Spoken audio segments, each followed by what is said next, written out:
baby.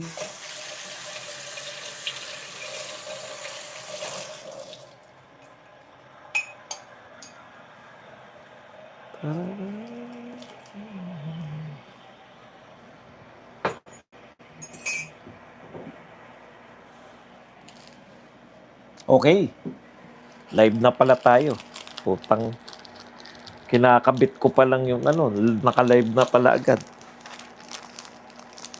Isandali lang ha. Kinakailangan lang po natin magkarga ng bitamina. Pag hindi po tayo magkape, walang katuturan ng buhay. Puta, mahina na talaga si Badong. Hindi na maputol yung 3-in-1. Okay.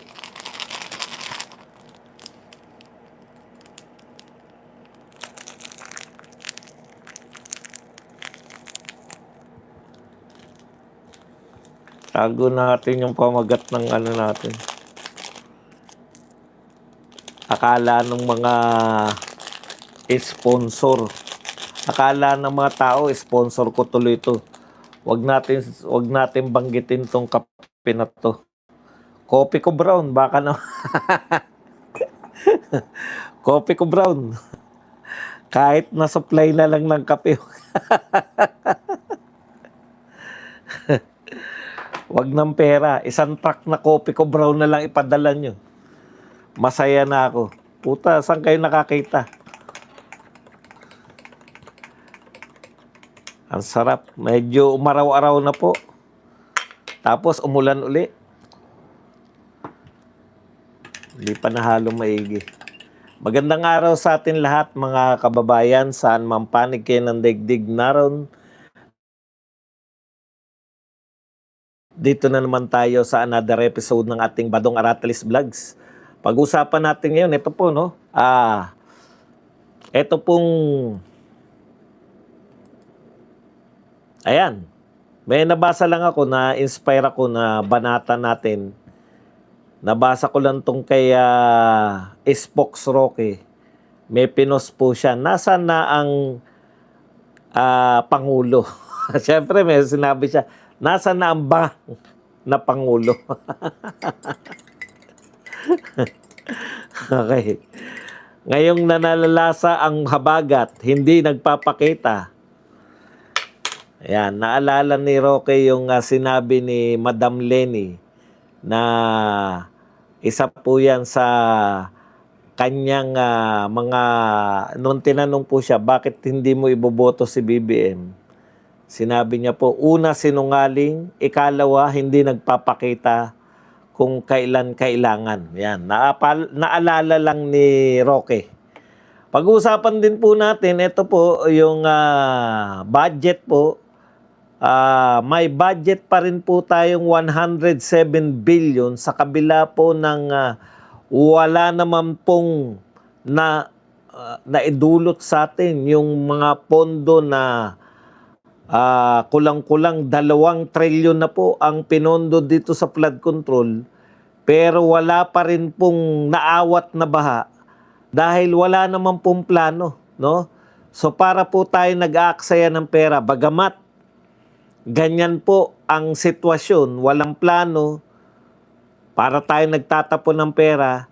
Ngayon po sa 2027, meron na naman pong budget. Aba, akalain mo, bakit ba-budgetan pa kung hindi naman po 2 trilyon na po, almost 2 trillion pesos ang ginagasto sa flood control, pero hindi naman po nawawala yung baha. Bakit pa po tayo gagastos? Maglinis na lang po tayo ng mga estero, maglinis na lang tayo ng ilog, maglinis na lang tayo ng mga waterways natin. Ayusin natin ang basura, magtanim tayo ng mga puno. Baka mas maganda pang solusyon, mas tipid pa. At eto po, minsan lang po magsalita, no? Si Pinunong Lito Lapid, napakaganda po ng kanyang sinabi. Napaka-practical. Ito gusto ko sa mga tao yung practicalidad. Kaysa po kahapon, tinalakay natin, lahat na naman sila, nagdadaldal na naman. 12 oras pagkatapos po ng wala pa sigurong 12 oras kasi 12 oras nung nag-broadcast tayo. Pero wala pa pong 12 oras, meron na pong mga konklusyon itong mga to at meron ng sinisisi dyan po sa pamamaril sa Ateneo de Zamboanga. Ang sinasabi ko nga, wala pa nga pong investigasyon na nagaganap na hindi pa nga po natutukoy kung ilan talaga yung sugatan at ilan talaga yung napata. Meron na po silang sinisisi. Si Auntie Claire, sinisisi po yung mga teacher. Akalain mo nga naman, no, naging kasala. Siguro si Auntie Claire, merong masamang karanasan to sa kanyang mga guro. Bakit ganun na lang na isisi mo yung pamamaril sa mga teacher? Napakalayo naman. Inaabangan po natin yung mga teachers group, no? Hindi nyo ba papalagan yung sinabi ni Auntie Claire? Nasa na po yung AC at nasa na po yung TDC? Sana makita natin na nagre-react kayo para sa mga teachers. Kasi sinisisi na ni Auntie Claire sa pamamaril, teacher na. Yan po mga pag-uusapan natin, pero bago yan, kung bago ka pa lang dito sa ating channel, mag-subscribe ka na. Dahil ito lang ang tanging channel na may kinikilingan, may pinapanigan. Una sa balita, huli sa impormasyon, kaya ano pang hinihintay nyo? Pindot na, okay, pag-usapan na natin, no? Ito po, pinaalala po ni Roque, na tama po napatunayan po natin, na tumumpak pala si Lenny, no? Yung sa sinasabi niya, eto po, tinanong po to ni Boy Abundat, BP Lenny, bakit hindi dapat iboto si Bongbong Marcos? Ito po ang tugon ni BP Lenny nung ito po ay na-ere nung 2022 o before 2022 election, no? Sabi po ni BP Lenny, number 1, sinungaling. Pangalawa, in difficult moments, hindi siya nagpapakita. So ngayon po, tumpak na tumpak, no? Lahat ng mga sinabi ni Lenny before, nung kampanya, sakto. Ang tanong, the 500 million peso question is, nung napatunayan mo, Lenny Robredo, na tama ka, tama yung description mo kay BBM, kaya hindi mo siya iboboto. Number 1, sinungaling. Pangalawa, in the difficult moments, hindi siya nagpapakita. Pero bakit, nung yan po ay negative traits, no? Kaya mo sinabi yan yung dahilan, bakit hindi mo siya iboboto. Ngayong napatunayan ng mga Pilipino na totoo yung sinabi mo, bakit mo kinampihan ngayon? Yan po ay tumataginting na 500 million peso question sa'yo. Ang katanungan na yan ay tinatanong namin sa'yo.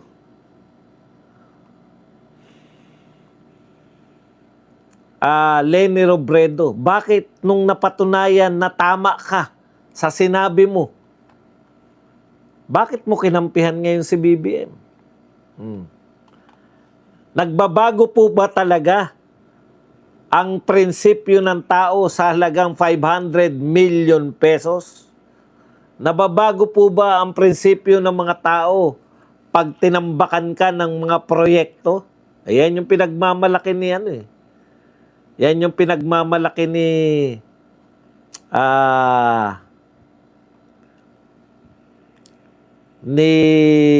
Lenny Robredo na maraming nagagawa ang Pangulo dahil maraming proyektong ginagawa sa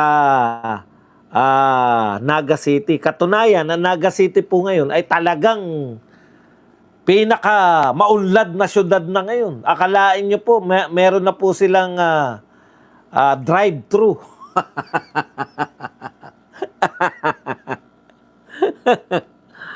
nagkaroon na po ng drive-thru ang Naga City. Napakatindi po yung iba pong syudad, no? Talagang pinakamayayaman sa Pilipinas. Yan po mga pinagmamalaki nila.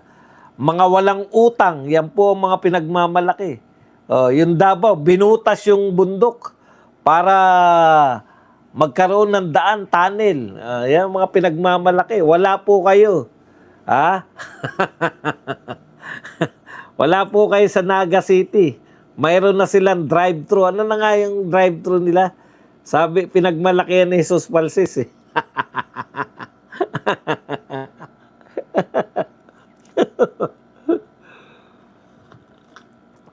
Okay. Hindi ko raw po alam ang aking sinasabi. Hindi mo ba nabalitaan yung 500 million na inabot at ngiting aso si Leni Robredo? Alam niyo po, kayang baguhin. Siguro kahit ako bigyan ng 100 million, wag ng 500. Bigyan lang siguro ako ng 100 million, magbabago na rin mo. Magbabago na rin prinsipyo ko. Wala na nagbibigay.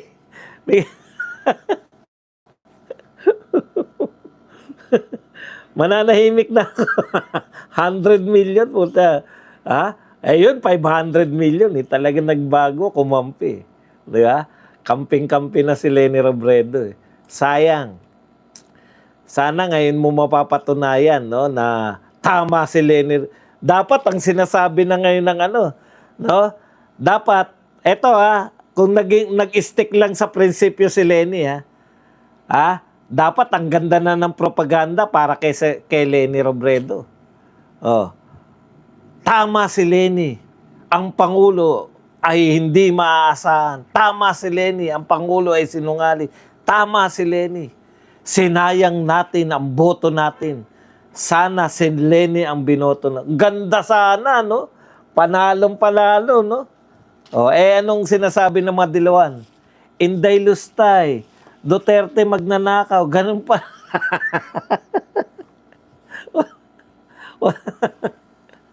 Walang difference, Wala pa rin pong pagbabago.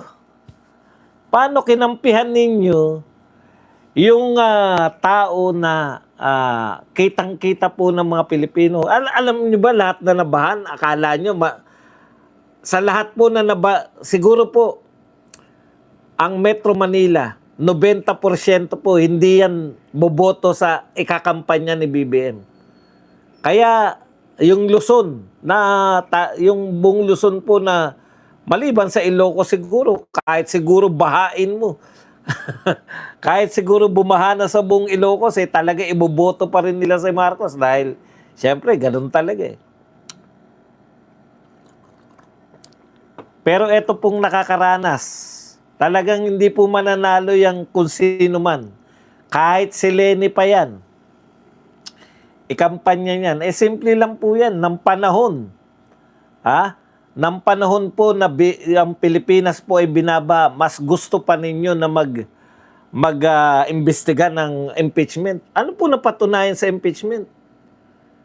Na ginastos. Naginastos ang confidential fund. Alam niyo po ba ang pinagtatalunan? Ngayon, wala naman pong problema eh. Napatunayan nga ngayon na ginastos ang confidential fund. Ang question na lang ngayon, dapat ba na ibinigay lang ni Acosta lahat kay La Chica? Ang gusto kasi ng prosecution, dapat daw si Acosta mismo ang magbibigay. Siguro si Acosta pa siguro ang gusto nilang dapat palabasin. Dapat si Acosta nagbitbit ng pera. Si Acosta ang mamimili ng mga pagkain. Di ba? Lahat po ng mga gastusin doon. Si Acosta po mismo, kasi sabi nila, disbursing officer eh. Ang linaw po ng sinabi ni Acosta, ibinigay niya yung pera kay La Chica kasi siya nakakaalam kung paano gagastusin yun. Ang gusto ng mga to, mismo si disbursing officer, hindi po akong makapaniwala na mismuhan siya mismo lahat. Imposible po. 125 million. Kung ang imaginein po ninyo, ang binigay po kay Mary Grace Piatos ay 70,000. Ilang 70,000 meron po sa 125 million? Putay, gusto nila. Eto 70,000 si anong mismo mag-abot? Si Acosta mismo mag-abot. Eto, Mary Grace Piatos. Nariyan ka ba? Eto, pila kayo dyan. Pila-pila tayo lahat. May nakalagay doon.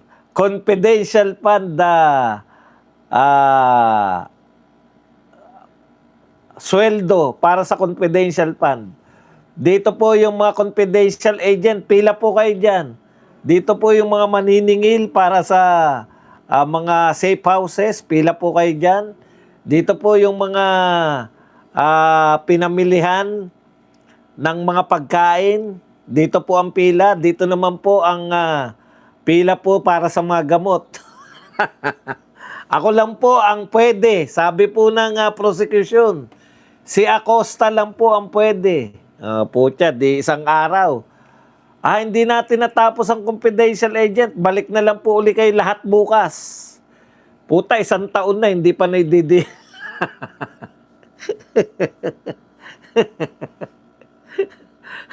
Imagine ninyo, ilang 70,000 yung, palagay mo ng mga 70 million ang para sa mga confidential agent. 70,000 sa, naku, dami. Hindi po ako marunong magkwenta eh. Ilang 70,000? Iyon lang po. Pero wala pong testigo, wala pong nagsabi na yung binigay ni Acosta ay nilagay sa maleta at dineliver sa Davao City. Wala po.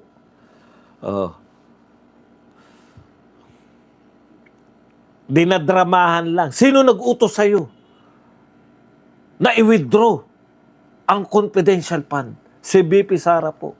Si BP Sara? Putang, nakala mo may krimen eh. Natural utusan niya. Tauhan niya.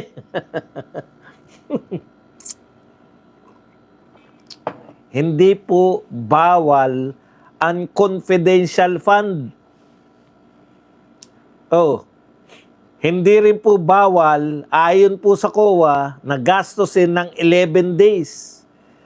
Hindi po bawal, ano po ang sinasabi? Ang hindi nila matanggap, sila chika ang tumanggap ng pera. Dinisburse na nga ni Acosta eh. Eto po. Bibigay na po natin. Nariyan po ba yung para po sa sino po yung TL ng sa mga puno, tanim puno, ano tawag doon, tree planting. Gusto nyo sa tree planting, ang magbibigay pa rin si Acosta. Negosyo taday. Wala pong ibang tauhan dyan. Lahat po ng mga may negosyo. Negosyo taday. Si Acosta dapat kasi hindi po pwedeng iba. Illogical, di ba? Yan ang gusto nila sa mundo natin eh. Maging illogical lahat eh. Okay.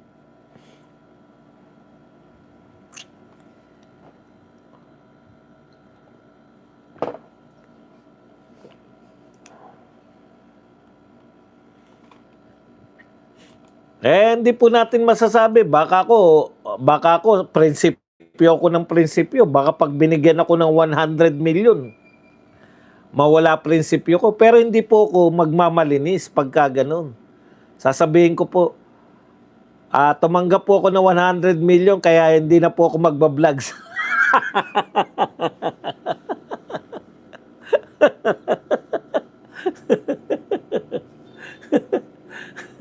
Hindi po ako magmamalinis na sasabihin ko, wala akong tinatanggap. Utang. Di ba? Nagmamalinis eh. Linis-linisan, 500 million lang palang katapat ni Lenny. O papaano na yung mga ano nyo, mga propaganda nyo? Okay. Claire Castro. Hindi, meron na palang sinabi yung AK. O, pasensya na. Eto po, si Lito Lapid. Nakakatuwa po si Lito Lapid. Kasi kahit papano, to si Lito Lapid, minsan lang nagsasalita pero may sense. Tignan nyo po sabi niya. Concern po siya sa mga gulay na tinatapo na lang sa binggit. O ngayon, ano po ang concern ng mga epal na politiko? Abangan nyo po yan. Umepal na po si Risa Ontiveros, umepal na si Laila de Lima, umepal na po si... epal lahat yan tungkol po sa naganap na pamamaril sa Ateneo de Zamboanga. Pero tingnan nyo po to si Lito Lapid. Kahit papano yung praktikalidad, yung mga tao sa binggit, yung mga nagtanim po ng gulay, nasasayang po, tinatapo na lang dahil wala po namimili ng gulay. Oh, yan po, hindi nyo malutas-lutas. Paano pa mapapamili? Mas mahal pa po yung gulay na nagmumula sa Baguio, iluluwas mo pa yan papunta rito sa Kamaynilaan, kaysa po dun sa binibenta sa Divisoria na galing po sa ibang bansa. Ang mura di ba? Kaya mas mura pa Talon-talo po yung ating mga tapos ngayon, di ba dapat pag mga nag-uulan, mahal ang gulay? Bakit tinatapo na lang? Ito po sabi ni Lito Lapid, pagpaliwanagan nyo nga po ako, yung mga taga-Benguet, bakit po tinatapo na lang daw ng mga taga-Benguet yung kanilang mga inaning gulay? Di ba mahal ngayon? Dahil mahal ang gulay pagka may bagyo? Kahit papano mapapakinabangan ng gulay ng mga nag-aalaga ng hayop kung bibili ng Department of Agriculture ang mga gulay, malaking tulong din ito sa magsasaka sa Benguet para mabawi ang kanilang puhunan at gastusin sa pagtatanim at pag-aalaga ng gulay. O, ayan po. Ang ganda po ng mga panukala ni para po makabawi yung mga taga-Benguet, sana naman daw po, yung mga gulay po kaysa masira lang, bilhin ng Department of Agriculture. Wala po bang pera ang Department of Agriculture pambili po ng mga gulay? Kawawa po talaga mga magsasaka natin basta ganyan. O di ba napaka-practical kaysa sumausaw po siya dan sa pamamaril na wala naman kayong aral. Hindi nyo naman napag-aralan. Kita nyo, isa pa sumausaw ngayon bago si Meg Subiri. Natigilan na raw yung yung mga video games. Oh. Ako po sa totoo hindi ko po practical lang po ako mag-isip Masyado nyo nilalaliman. 2 pamamaril, 2 po ang dahilan. Mayroong baril sa bahay. Mayroong pong baril na access. May access po sa baril ang mga minor de edad. Yun po ang dahilan. Kahit po laro ka ng laro, ng mga pinaka-violenteng laro, kung wala ka namang baril na makukuha,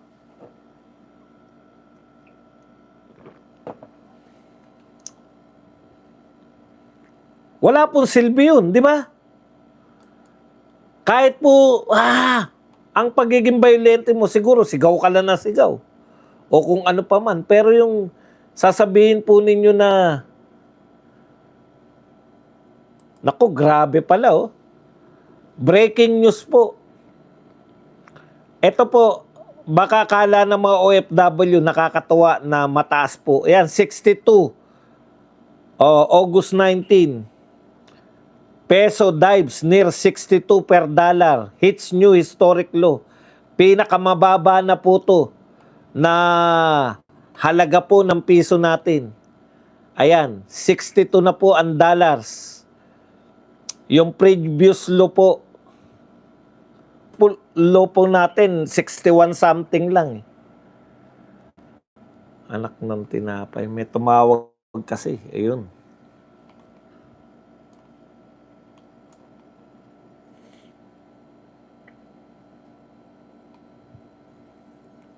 Meron po ba nagpaliwanag? Anong oras ang birada? 2:00 po.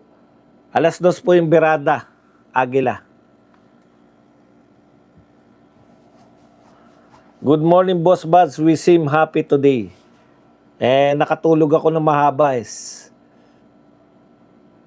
May nagpaliwanag po na ba kung bakit po nasisira na lang daw ang gulay dyan sa Benguet?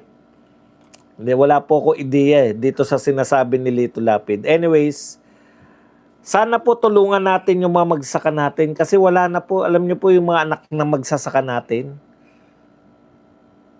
Iginagapang po nila para makatapos ng kolehiyo, para hindi na po maging magsasaka. Yung mga susunod pong henerasyon natin, wala na po magtatanim. Pag may mga sutil po na mag-aalok, aalokin po sila ng yung ibenta yung lupa nila na murang-mura. Mako-convert na naman sa mga subdivision at kung ano-ano pa. Baka lahat po, darating ang panahon, wala na talaga tayong aanihin. Okay, ito pa po ang isa pang makabanat lang po sa mga Duterte. Alam ko, binabanatan ito ni Anticler. Dinadamay po ang buong Pilipinas, makabanat lang po sa mga Duterte. Sabi po ni Anticler, hindi ko alam kung ito ba talaga, Mr. President, ito talaga ang bago ninyong panukala. Sabi ni Anticler, ang bagong Pilipino kung kinakailangan magtatrabaho kahit na may bagyo. Anticler, naranasan mo ba na bumiyahe? Naranasan mo ba na sumakay ng bus, maghintay ng masasakyan? O kaya galing ka sa LRT, bababa ka ng LRT, tapos makikita mo baha? Tinatanong ko lang kasi parang gusto mong gawing normal at kalimutan na new normal na lang. Masakit po ito sa mga manggagawang Pilipino, insultong-insulto po ito. Yung sinasabi ni Anticler, ang bagong Pilipino kung kinakailangan magtrabaho kahit na may bagyo. Wala ka ba nababalitaan na namamatay sa bagyo, Anticler? Ganun na ba talaga ka isolated kayo dyan sa mga taga-Malacanang? Na gusto nyong gawing normal na magtrabaho na lang yung tao kahit na bumabagyo?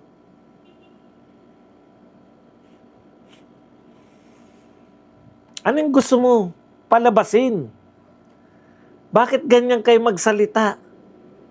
Wala na kayong pakialam sa nararamdaman ng tao. Yung mga manggagawa na papasok, pag hindi po ninyo diniklara ng maaga na walang pasok, sinusuong po niyan yung baha.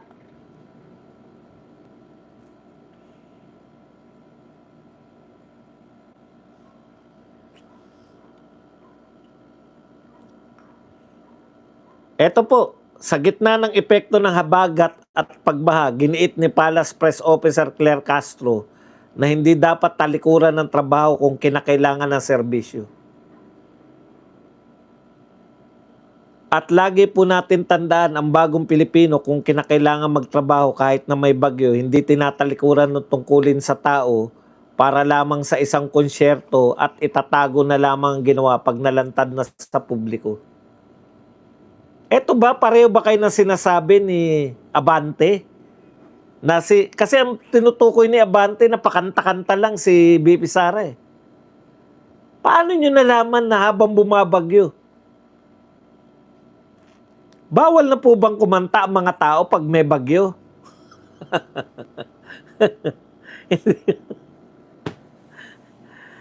Ang tanong namin, karapat dapat ba na may impeachment pa rin kahit nakalubog na ang buong Pilipinas sa baha? Karapat dapat ba na mag-ubos tayo ng 25 million a day para patunayan lamang na may maling paggasta na dapat hindi binigay ni Acosta kay La Chica ang pera? Wala pong pagnanakaw. Ang tinututulan lang po nila, iniabot ni Acosta kay La Chica. Dapat daw, direkta si Acosta, siya ang magbibigay kay Mary Grace Piatos. So, 70,000 ang pera. 70 million ang binadget sa katulad ni Mary Grace Piatos. Ilan libo yun? 1,000? Si Acosta mismo lahat yun. Oh, pupunta si Acosta. Babalik tayo dun eh. Ngayon, ano po ang kasalanan ng Vice President kung gusto niya po na mawalan ng rebelde sa Pilipinas? Pinakamatagal na po to na insurgency problem. Gusto pong lutasin ni Vice President Sara Duterte. Kaya nanghingi siya ng confidential fund. Binigyan naman siya ng Pangulo. Ginastos niya yung confidential fund. Ano po ang masama? Walang masama nung una, lalo na nung una. Pero dahil gusto nilang gawan ng kasamaan, yung 11 days, pinagmulan nila ng investigasyon. Dahil may 11 days, mag-imbestiga tayo. 11 days lang ginastos eh. Pero napatunayan natin yung basis nila na investigation. Legal naman pala. Wala palang illegal sa 11 days. So mismong yung dahilan kung bakit sila nag-imbestiga ay hindi po illegal. Yun po yung basis nila, kaya sila nakahingi ng mga dokumento mula sa COA. Ang tanong, yun ba legal o illegal yung ginawa ng COA? Pinabulatlat yung confidential fund. Huwag kayong mag-alala. Sabi nga ni Erice, 2028, huwag kayong tatakas. Dahil dyan magaganap yung pagtutos ayon kay Erice. Anong gusto mong sabihin? Papasok ang mga Pilipino kahit bumabagyo, kahit na sila po ay hanggang dibdiban tubig, dahil galit lang kayo na may kumakanta. Sino yung pinariringgan mo na kumakanta, nagkukonsyerto? Si BP Sara. Sigurado ka ba na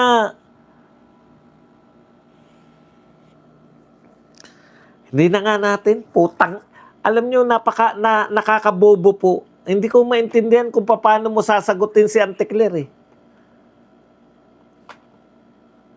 Kinakailangan mo talagang arukin eh.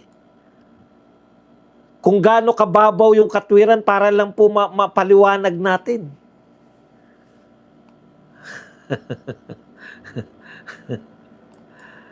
Ang hirap na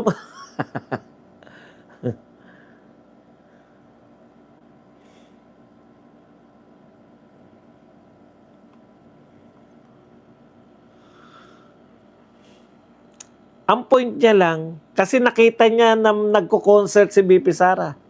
Nakita ka rin namin nagko-concert, Anticler eh. Ang pinuna lang namin sa'yo, hindi yung gumastos tayo, hindi yung may bagyo na, nagko-concert ka pa, hindi. Nag-concert ka eh, di ba? Ang pinuna lang namin sa'yo, ang pangit ng boses mo.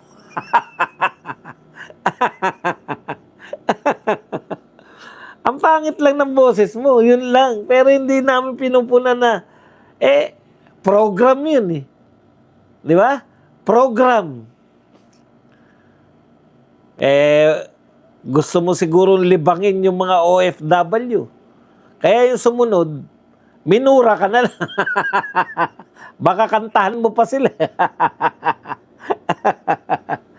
Ngayon, hindi ko po alam kung ano po yung hindi po natin alam kung ano po yung context ng nakita natin. Nakita ko rin po yun eh. Tuwan-tuwa nga ako eh. Tignan niyo po yung diferensya. Nakita ko si BP Sara na kumakanta. Natuwa ako. Galing naman ni BP Sara. Kahit na binabanata na siya ng lahat, unaffected. Doon ka ba naaasar? Anticler? Doon ka ba naaasar?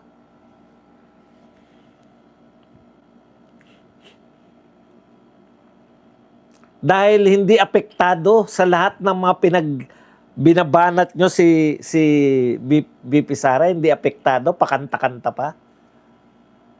Alam mo ba yung context kung bakit siya kumakanta? Talaga bang, yung bang pagkanta ni BP Sara ay, anong tawag doon? Ginawa niya yon office hours. Office hours ba yun? Nabawasan ba yung pagiging vice president niya nung kumanta siya? Nagko-concert lang ba siya habang office hours? Malamang hindi po. Malamang labas po yan ng office hours. Malamang may okasyon. Malamang hindi natin alam. Pero marami po nakapanood ng pagkanta ni BP Sara na nasiyahan. Perspective ba? Perspective. Nakikita namin inaatake si BP Sara mula kung saan-saan. May inaatake ng media, inaatake mo Anticler, inaatake ng mga congressman, inaatake ng mga senador, inaatake ng kung sino-sino. Tapos nakakakanta pa. Nai-inspire kami. Nanlulumo na kami. Ang mga Pilipino, gupong-gupo na eh. Wala kaming naaasahan sa gobyerno eh. Pero tignan mo, nagbibigay siya ng pag-asa, eto magiging presidente namin. Pagdating ng 28, sasaya na rin kami. Pwede pala kaming maging masaya lang muna. Kahit na sandamakmak ang problemang hindi nalulutas. Right attitude. Hindi naman siya kumakanta habang nasa baha.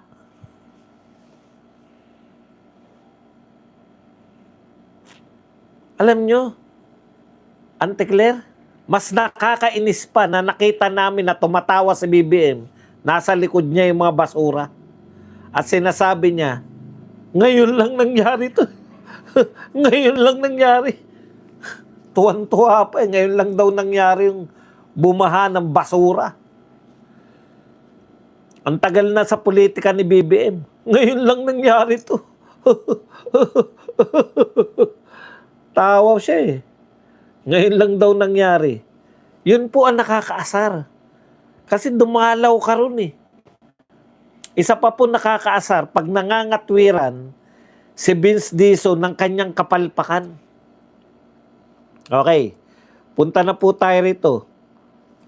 Hindi ko maintindihan bakit isasakripisyo mo, bagong Pilipino daw, dapat nagtatrabaho tayo lahat kahit may bagyo, para wala lang kumakanta, nagkukonsyerto. Wala ko sanang ideya na si BP Sara, kaya lang yan yung sinabi ni Benny Abante. Na napanood niya raw na kumakanta-kanta pa. Masama ang loob nyo pag kumakanta, gigil kayo. BP Sara, ito lang po para mabawian natin sila. Diyan pala sila galit sa'yo. Magkakanta ka. Ilabas mo po lahat ng mga kanta nyo. Mag-video po kayo ng kanta araw-araw para mawindang na yung mga bumigay na yung mga utak na mga yan. Alam na po natin kung paano po sila titirahin na apektado sila. Una, tirahin po sila na sabihan sila ng pangit. Ikalawa, kantahan mo, BP. Sige, suportado ka namin. Kantahan mo ng kantahan yung mga yan, ng marindi. Magsibigay na lahat. Ano pong masama kung kumanta si BP Sara? Buti sana kung naglalakwatsa, yung sinasabi niyo lakwatsa, OFW ang kaharap niya.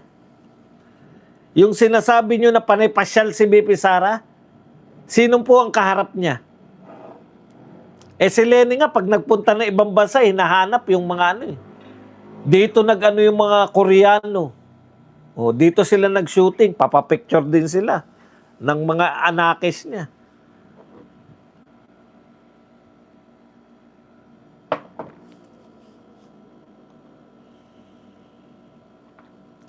Alam niyo, ang bawi na lang ng mga Pilipino, ang dami po ngayon nakakalat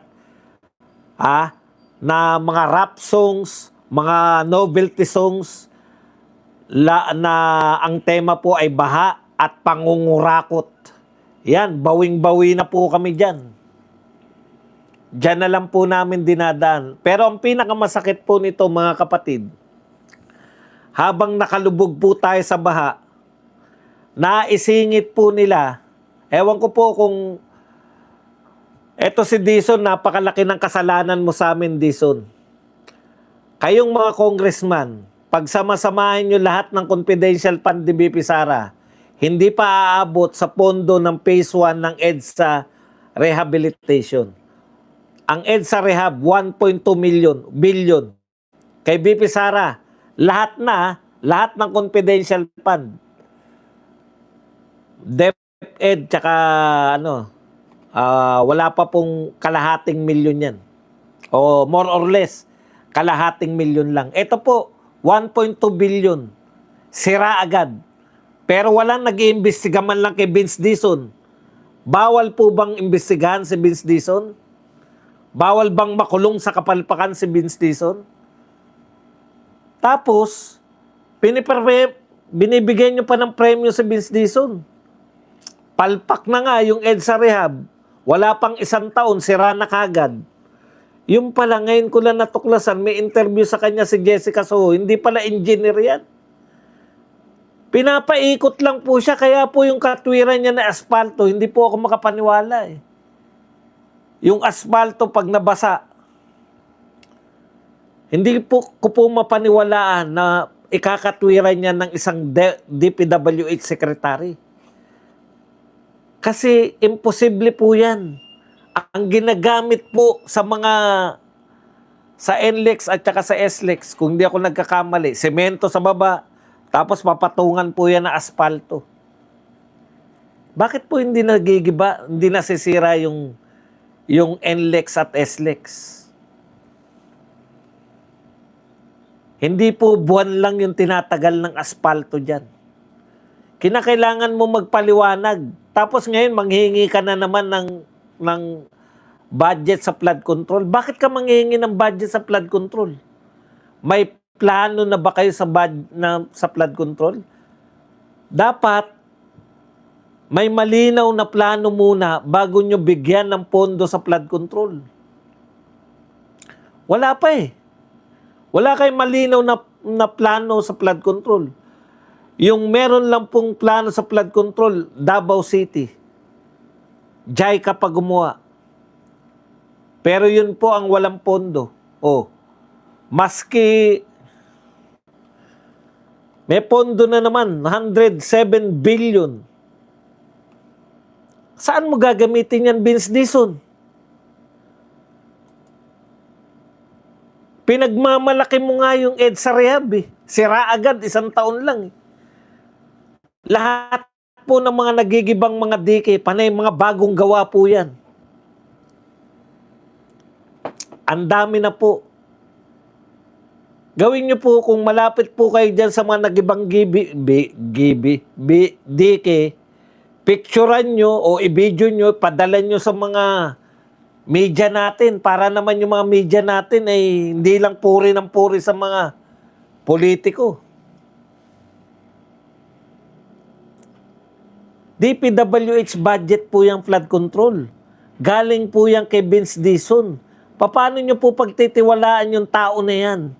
Binabanatan siya ng ombudsman. Sabi ng ombudsman, lahat ng pinapatayo ng DPWH, wala tayong pagtitiwala dahil yung mga building talagang ang papangit. Hindi maganda ang pagkakagawa. Alam nyo, sabi ni Vince Dizon, opo, susunod po ako sa ombudsman. Hindi po yun.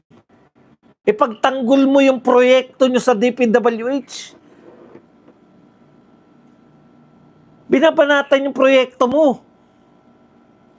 Hindi ka outside ng DPWH. Ikaw yun. Ikaw yung binabanatan. Tapos sinabi, umuo siya. Opo, tama po yung ombudsman. Tapos ngayon, manghihingi ka na naman ng flood control. Saan mo gagamitin? May plano ka ba? Mawawala ba yung baha dyan?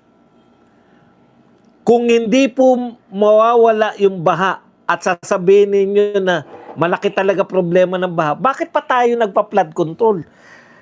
Sayang po ang pera. Kung wala kayong plano, mapapaliwanag nyo muna dapat. Ito po, kaya po nito mapipigilan ng baha kasi sasaluhin po natin mula sa kalangitan. Hindi, wala po kayong kaplano-plano eh. Ang naririnig kong sinasabi nito ni Vince Dizon, ewan ko sa dami po ng fake news na lumalaganap ngayon, di mo na talaga alam rin kung ano yung totoo at hindi totoo eh. Pero may narinig pa ako na haharangin daw bago mapunta sa ito. Malamang totoo to kasi sa media natin nakita to. Tingnan po ninyo, Vince Dizon may plano ring ipunin ng tubig baha. Bago pa tumapon ng tubig baha sa San Juan River, ay iipunin muna natin, iimbakin muna natin sa mga itatayo nating detention basin. Diyan mo ba gagamitin yung 100 billion? Detention basin ang tawag niya. Alam mo ba yan? Engineer ka ba talaga? Umamin ka na hindi ka engineer. Anong gagawin mo dyan? Hindi mo kayang i-detain ang tubig. Pangalan pa lang eh. Detention basin. Ikukulong mo yung tubig. Ngayon lang po ako nakakita na ganyan plano. Bago daw dalin sa ilog. Saan mo i-imbak nga yan? Paano mo itatayo yan na iipunin mo? Tuturuan mo yung ulan. Dito lang kayo ulan para hindi pumunta rito. Iipunin muna namin dito. Ipaliwanag mo muna yan na may sense bago ka manghingi ng 100 billion. EDSA nga hindi mo makaya eh. Tatapalan mo lang Tapal lang, di ba? Tapal. Tatapalan mo lang ng aspalto o ng semento o kung ano man. Sira agad. Wala pang 1 taon. Ngayon manghingi ka, papagawa ka niyan. Ano yan? Ipunan daw ng tubig, ang tawag niya detention basin. Saan itatayo yan? Paano gagawin yan? Ituloy nyo na lang yung subway. Puta, kaya lang baka sa kapalpakan nito, baka bumaha yung subway. Yari tayo. Minsan iniisip ko, puta, ano kaya mangyayari kung bumaha ang subway? Habang maandar ang tren, ito na tubig. Panay ka, mura ng mura. Kala mo naman may epekto yung pagmumura niya. Anong gagawin mo, Vince Dizon? Ano yung papatayo mo? Saluhan ng tubig? May kakayahan bang infrastruktura na sasaluhin mo yung tubig sa Metro Manila? Saan mo itatayo yan? Yang sasalo ng tubig na yan. Napakalaki pong pag-aksaya ng pera yan. Tinitiyak ko sa inyo. Kayo po, na-imagine nyo po yung sinasabi niya. Ito bago pa tumapon ng tubig baha sa San Juan River, ay iipunin muna natin. Iimbakin muna natin sa mga itatayo nating detention basin. Ikukulong niya muna. Ewan ko. Ewan ko sa'yo.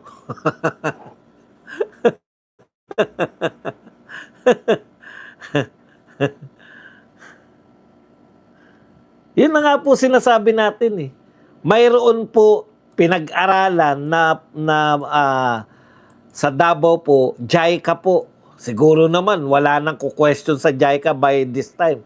Ako po, nakita ko po kung paano magtrabaho yung JICA eh. Ibang uri po ng mga nilalang yan.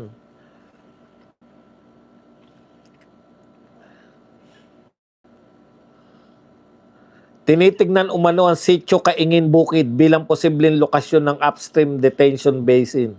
Kapag naitayo, pansamantalang sasalo ito sa tubig baha at ilalabas lamang kapag bumaba na ang level ng San Juan River. Malaking gastusin talaga yan. Parang dam palang balak itayo nito eh.